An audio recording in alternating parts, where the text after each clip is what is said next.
Okay, so we've arrived in Hiroshima now. We're just getting some lunch by the river. It's really peaceful here. We're in Peace Park. I'm going to turn the camera around.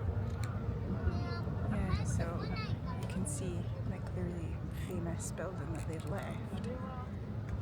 Yeah, it's quite incredible to see. Yeah, obviously really sad. It feels a bit weird that there's people taking selfies with it. Like, I don't mind showing you guys it, but I'm not going to take a selfie with it. So yeah, it's along this lovely river. People are just sitting having their lunch. People are out walking their dogs. I've seen some really great dogs actually, in little like prams, sunglasses on, jumpers, matching jumpers, with the dogs, not the owners. But I'm sure some people probably would. Yeah, so we're gonna have a wee walk about here. So we took a little walk around the Peace Park. We helped out a high school person with their, what we would assume must be an English assignment. She was going up to English speakers with her dad, asking us to describe Japan without using words. So that was a fun miming session, but I think we did okay. At least our dad understood what we meant by the things that we meant. And then we went to the Peace Park Museum. Obviously we didn't take any photos of that. There were people taking photos, seemed a bit odd, but if you're ever in Hiroshima, I would recommend it. It's hard going, but really worthwhile. I found it particularly emotional because it really focuses on like the high school children who were out like working demolition work, and it's like the age of child that I teach, so that was really hard to see, but it was done really nicely, and it goes through and then you out and you can see all the Peace Park. So yeah, definitely something to go to if you happen to be in Hiroshima. Tomorrow we're going to go and do something hopefully more upbeat. We're going to, is it Miyajima? Miyajima? I don't know how it's spelled. It's an island. It's the one with like the Torii Gate like in the sea. So we're going to go on a boat. We've been on a streetcar today, and we're going to go on a boat. We're trying out lots of different modes of transport, but not buses because they're often more tricky to use. So yeah, we'll do that tomorrow. See you then. Okay, so we're going to Miyajima. We're on a boat. As said, I hate boats. There was an option to go on a boat for an hour from where we were staying. We're not taking that option. We're going on a 10-minute boat. It's frankly still too much for me. We're on the middle deck. I'm not going higher up. I'm going to turn around so you can see. There's a sign in front of Jimmy which says remain behind the fence. If you did not remain behind the fence, you would be in the sea. So I'm not okay with this. And I mean, if we're going to show you like actually the sea, I might need to give this to Jimmy because I'm not going over there.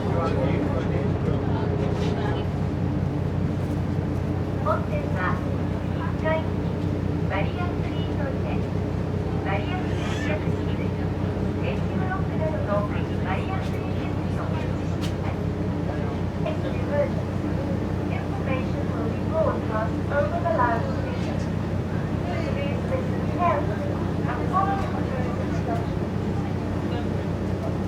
Barrier-free facilities are available on the lower deck, including wheelchair access, a barrier-free lounge, barrier-free toilets, handrails, and tactile paving for the visually impaired.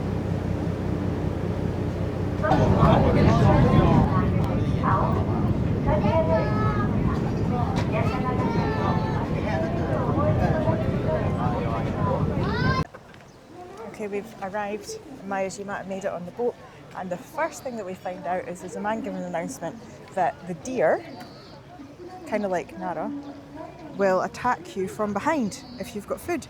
There's a deer over there, just casual, walking about. Similar to sort of Nara. Yeah. And the gate is obscured by a tree. It's over here. But that is where we're going. That's where we're going. You'll see it. You'll see it. I did really great on the boat. I thought about that. I mean, I made it. You went on the boat. I went on the boat. There was a lady who was adamant I was not sitting down on the bench beside her. She kept trying to move her bag over to try and save the seats. I was having none of it. I needed to sit down. on a 10-minute boat journey when all of our friends were not beside her. Were not beside her. Yeah, and never came back. No. So that was fun. But yeah, there's a wee sign there telling you, like, please be careful. The deer might come and get you. You have to treat them gently and with patience.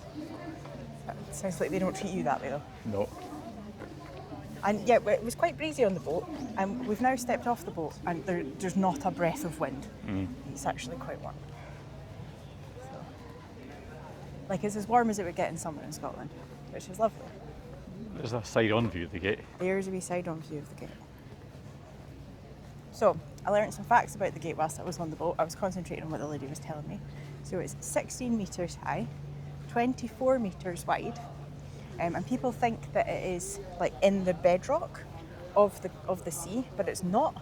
It's just stood there by its own weight. Oh. It's not actually embedded in the ground. That's cool. And it's the 9th gate because it's a big wooden gate in the sea. So I suppose it'll corrode after a while.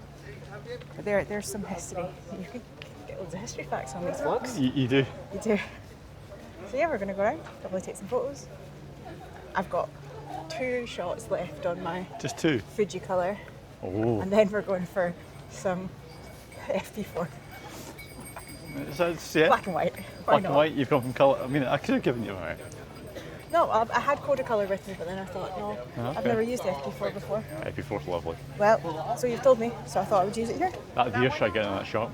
Oh, there's a deer trying to get in our shop. Oh, it's adorable. It's now attacking a small dog. It's now attacking a small dog though, so that's less than adorable, but just deer, just wandering about.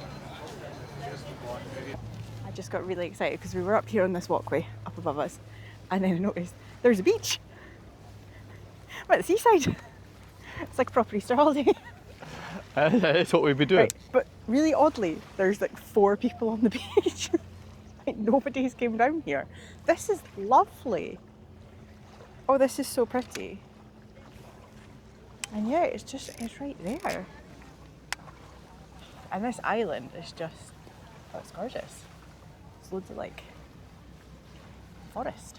Yeah, it's proper sort of Very pretty. tropical. Yeah, I don't know why is nobody else going down the beach? Because you don't even have to walk on the beach. You can walk on a little walkway beside the beach. But yeah, sea's right there. Quite intrigued as to like what the big white building is over there. Yeah, it's huge. Really, really big building. Looks like it has like golden spires and things on it. It's really big. Right, I'm gonna go take some photos. So we've managed to come around the sneaky way at the Tory Gate, around the sort of the beach here. You can see up here there's a pathway. We've not gone that way. We've gone a much better way. So we're down on. So again, right by the gate. You might get the bit left before, but then the lady was asking for us. I might keep that. Might not. There's stones over there you can stand on to make it look like you're in the sea. I was trying to get to them. But we think we'd get wet. I think the tide's going out. I think I would, yeah, because where those go. So I think I might give it a minute, and I might get to that. See, but not to do what most people are doing probably, which is like to get your photo on the stone. Well, I might get you to take a photo on the stone. Okay. So I might have. So is that there? Then behind I thought us, it was that you wanted to get on the stone to get like a right down the middle of the gate photo. Oh, I want that too, yeah. And then over here you can see there's like, I think that bit there is where you would go when the tide is actually in. So this I think is the sort of the actual temple which is attached to the shrine. And yeah, I'm guessing, well, obviously we're on the beach. The sea would come right up, and you'd have to stand there at high tide.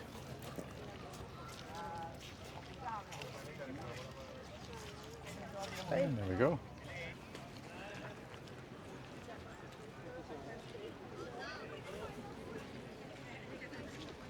Okay, so we're in the temple proper now, and if you have a look down here, you'll see like the sea comes right up underneath it.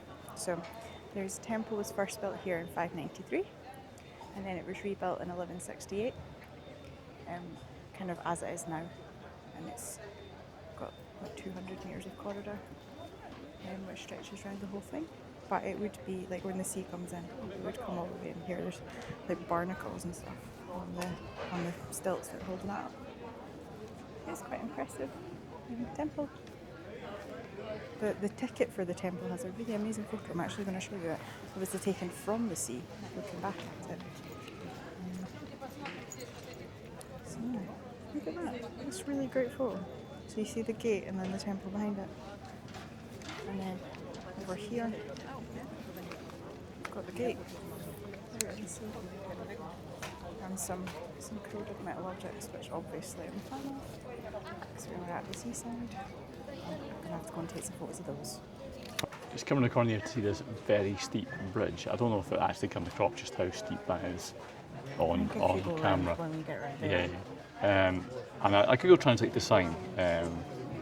Tell you about it. Like something to do with it's an important cultural property, and it says an imperial envoy dispatched by the emperor was visiting the shrine. It is said that they crossed over for a while. It is also known as Trukashibashi Bridge. It was rebuilt in the third year of Koji, 1557, by the former father and son Motonari Muri. So it's like a really steep. It's ridiculous how steep this bridge is. Jamie, that history was almost too accurate. I'm not sure sorry, I enjoyed that. I think Wendy needs to give more of the histories because my histories are too accurate. It's now being claimed. Yours are just read straight off the signs. Wendy says this is like something out of Tough Mudder. It is. Like at this point here, it's pretty much vertical. See with so you there you go. Look at that. I still don't think it comes across, but it is really steep. So we found our way up the hill in Miyajima to Daishoin Temple, and they've got this sort of big line-up of these little Buddhas. They've all got little hats on. I think Wendy's attempting to get a guide up, so he might give some inaccurate histories from her, depending on how she interprets the guide. It's not opening. So the internet's not fantastic here. Oh no, here we go. Here we go. There you go. Right. Oh, it looks like they changed the colour of the hat. Thank you. So there's 500 of these little statues of sages. They all have different faces. And they're all donated by different people. But the little hats that are on them are all made by one old lady. And she's not able to get to the temple herself. So what she does is she knits the hats and then she gives them to people who are going to the temple and asks them to bring them with them. And then because the weather obviously wears them out, she sends like hundreds of them, like every few months to the temple, and they all get little new hats. Like there's a new one there. Don't know why she's done that one in yellow. She's done all the rest in red. Maybe she ran out of red wool. They're really cute. And it looks like you just put coins on their heads, probably for good luck. I might put a coin on someone's head. Who am I putting a coin on, Jamie? I don't know. There's a couple of them that haven't got any coins on their heads. Mm-hmm.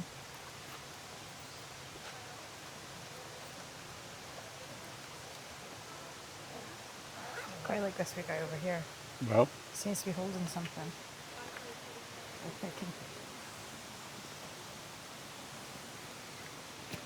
Put a wee coin on. we just thinks there's a waterfall just behind us. You might be able to hear in the audio, and then above us. Too dense, but just above us is sort of the main temple area. This one's so cute. We had lunch in the cafe just through that little door over there a minute ago. To do like a plant-based vegan ramen that was pretty exceptional actually. Not what you'd expect in a temple. They're also serving beer at like midday in a temple, so they're very liberal on that front. Alright, Jamie has declared that he really loves this temple. It's the Daishoin temple. Partly he's trying to get rid of the bad luck he got in a fortune, but also there's lots of these like Buddha statues, and they've been given pineapple slices, and pineapple is Jamie's favourite fruit, so he's feeling at home here. They've got heavy syrup. This one must be a good one. Must be a good one. Yeah. They also have these little bowls here that make sound, but I don't think you were able to do it there, were you? I wasn't. I don't really know how you play the bowls. Do you want me to try? If you think you can play the bowl. We could try. I don't know how to play the ball. That other man made it look really easy. He did. Hard.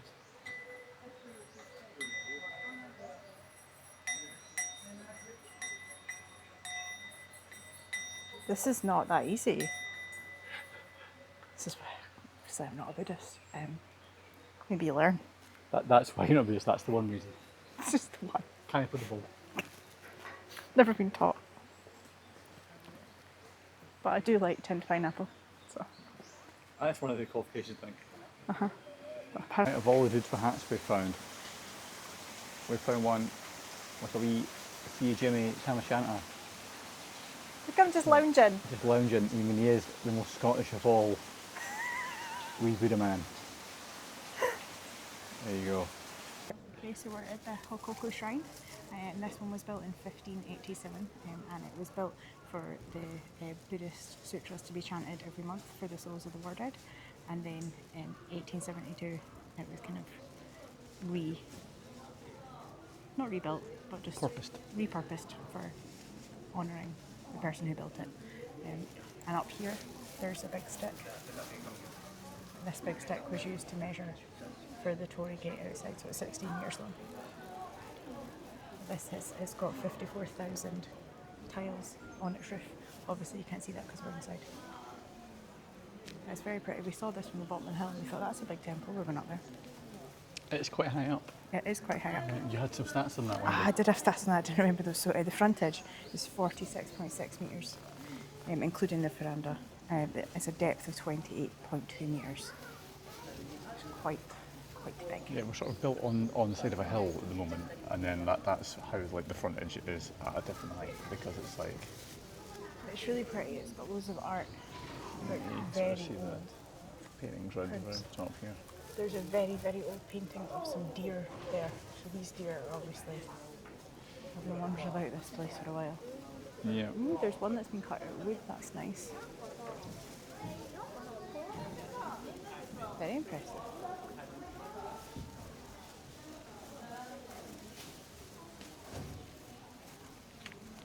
Some boats over there. I don't mean the train boat. Yeah. You can see the camera. Make sure you don't know you see, but there's the ferry's away out there. Yeah. It may be too bright for you to see. Then we're sort of on the other side now. Looking out over the bay, across to Hiroshima again. Right, we've came out for dinner and we're going for Hiroshima special called Okonomiyaki. This is actually our third Okonomiyaki of the trip and our second one here in Hiroshima. They're kind of famous for it, so it is the place to go for them. I'm going to turn around so you can see the restaurant. Oh, I felt a drop of rain there. Yeah, don't be thinking about that. They're advertising it with like basically the most famous Okonomiyaki sauce. Flags here, and it's a restaurant where you have to like sign your name over there and say how many people you've got come in. And all the other names are written in Japanese, so I'm going to take that as a good sign. Hopefully we'll be able to film what it looks like making it because it's quite impressive, but I don't know if we'll be able to see it or not.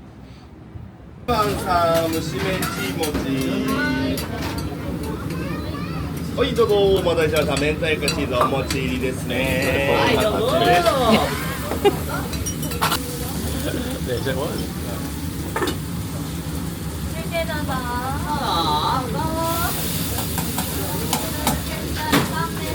Like, yeah, oh, spicy noodles. Yeah.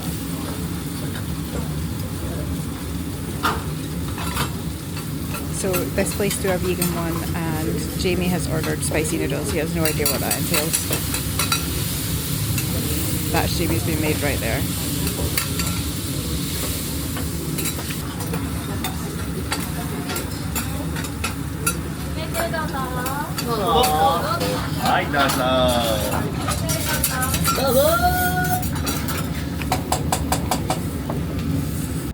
Right, we've just left the Okonomiyaki restaurant. We're sat at the bar, as you'll have probably seen, and it was excellent. It was really tasty. That was actually a very good one. That one actually. That was a good one. I've decided it's my favourite food ever. It's a real shame you can't get it at home. Doesn't happen at home. Does not happen at home. We don't have anything like it at home. So that's a shame. Just have to come back to Japan. Oh well. Yeah, it was really good. So it's our last morning in Hiroshima, and we've came to the Orizuru Tower, where you can observe the Peace Park and get a view of the whole of Hiroshima. So I'll turn it right so you can see.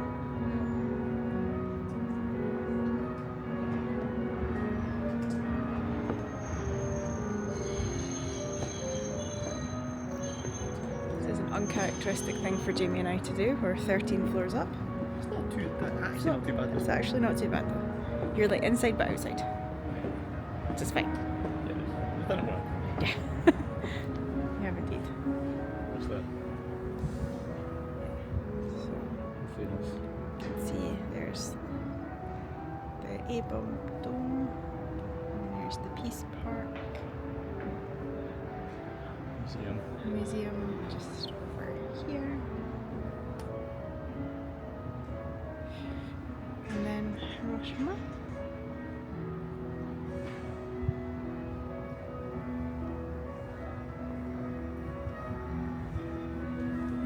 It's a really good view. The football stadium. The football stadium. Hiroshima's not a very big city. Everything's very close together.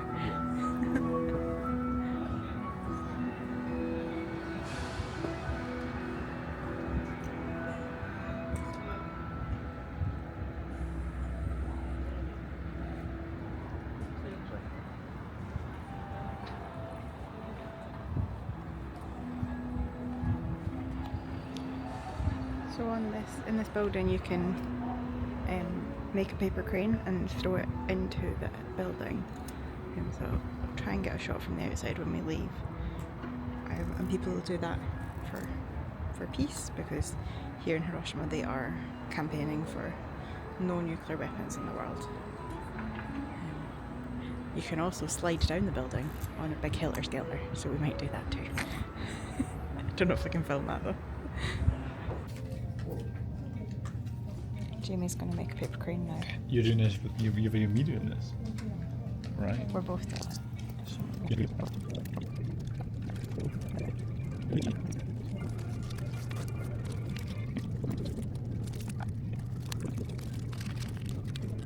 Right, we probably cut a whole bunch of that folding out because it got complicated. Here's Jamie's crane. Do you want to give us a wee side view? Lovely. Here's my crane. And now we can go and let them fly into the building. Okay, so we just went to drop the cranes into the building, and I don't know why we didn't realise this, but you actually had to go like up to the edge of the building, and you were in a space only wide enough for a person, and you just had to throw it down, and it was a glass floor and a glass wall. I did not film that because it was actually terrifying. Lovely, terrifying. So I will film from the outside of the building so you can see where our crane went, but there was no way we were able to film that because we both barely made it in. I don't know why I went face out, like along the glass on the way out. Jamie went face in so you can see it. Because it's wise. That's the safer way to do it. I think it was all very safe, obviously. Yeah, they're not. It's Japan. They're not going to let you just go somewhere unsafe. But yeah, excellent views. Feel very safe here, but we were like right up at the edge. Jamie is currently being a crane.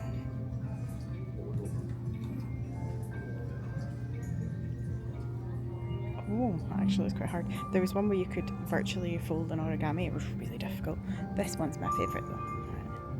So you stand on here and then you become an origami. So there I am.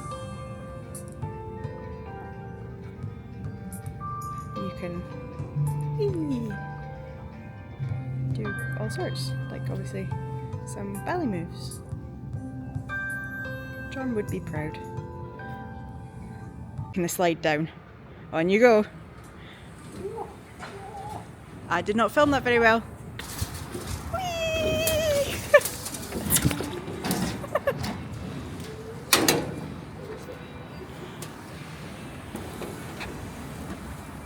This is actually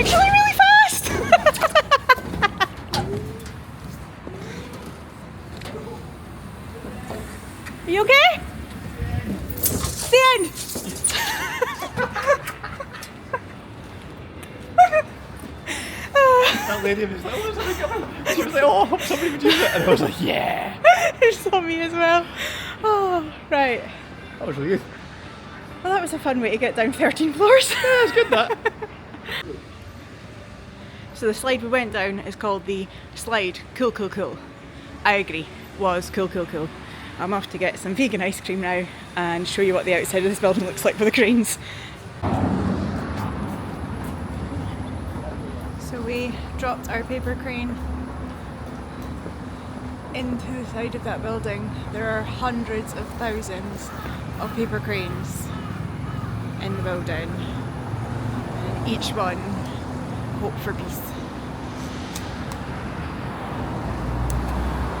So that's us finished in Hiroshima. We're just going to head for the train, so we're going back to Tokyo, and we'll see you in our next vlog. Bye! Bye!